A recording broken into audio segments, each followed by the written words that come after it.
Hello mga tropa peeps. This is your Basudenyang Win. And together, let's have fun!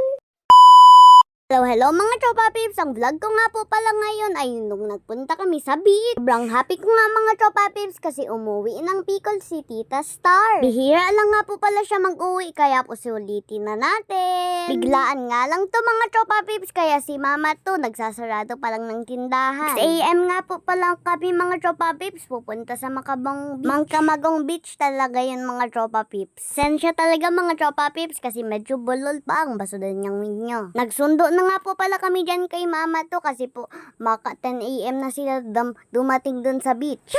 Tinawagan nga po pala namin dyan sila mamaya. Kaya lang po, tulog pa po sila Ate Shine at si Kuya Moon. Sa totoo lang mga tropa peeps, antok pa talaga ang diwa ko dyan. Kaso nga po si Cloud Boy ay sinakay lang namin sa sasakyan ay nagising na po agad. Sakto nga po nung nagpunta kami sa beach ay sobrang ganda ng panahon. Nung Sunday nga po pala yan mga tropa peeps. Sabi nga po pala ni Mami ay 5 AM nga po pala ay umulan ng malakas. Gising na nga po pala si Daddy sa 5 AM para po maghanda po ng breakfast namin. Excited na nga po pala ako dyan maglaro kasi po dinala po namin yung aking scooter at yung broom broom po ni Cloud. Medyo magtatagal nga po pala sila Mama Yems kaya po nauna na po kami mag-almusal. Ang almusal nga po pala namin ngayon ay pansit, nilagang saging, nilagang itlog. Nagdala nga din po pala sila Tita Tar ng bread. Alam nyo ba mga tropa peeps, ang importante sa amin ay sama-sama po kaming kumain. Simpleng salo-salo, basta nakasama ang pamilya ay masaya na po kami. Sakto nga po pala at dumating na po dyan sila Ate Shine. Sabi nga po pala ni Mama Yems naman nahirapan daw po siya gisingin sila Ate Shine at Kuya Moon. Habang nagkakain nga po dyan sila Ate Shine ay maglalaro muna po kami ni Cloud at ni Tomtom. Excited nga po pala si Tomtom na hiramin yung aking scooter. Kala niya talaga mga tropa peeps na kaya niya yan itulak. Pero syempre mga tropa peeps, ang scooter na yan ay pang Ate Wind muna. Tingnan nyo naman to si Cloud. Cloud, hindi talaga magpapahuli. Go Cloud Boy! Go, go, go!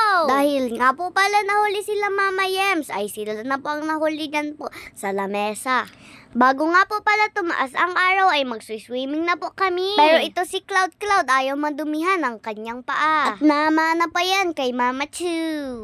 Pagkatapos nga po namin maligo ay nagbabanlaw na dyan ang Basudenyang Win. Kaya hanggang dito na lang po muna. Abangan nyo pa pang more fun and more adventure videos ko. Kaya po yun lang. Maraming salamat and stay tuned and see you in my next vlog. Mwah! God bless!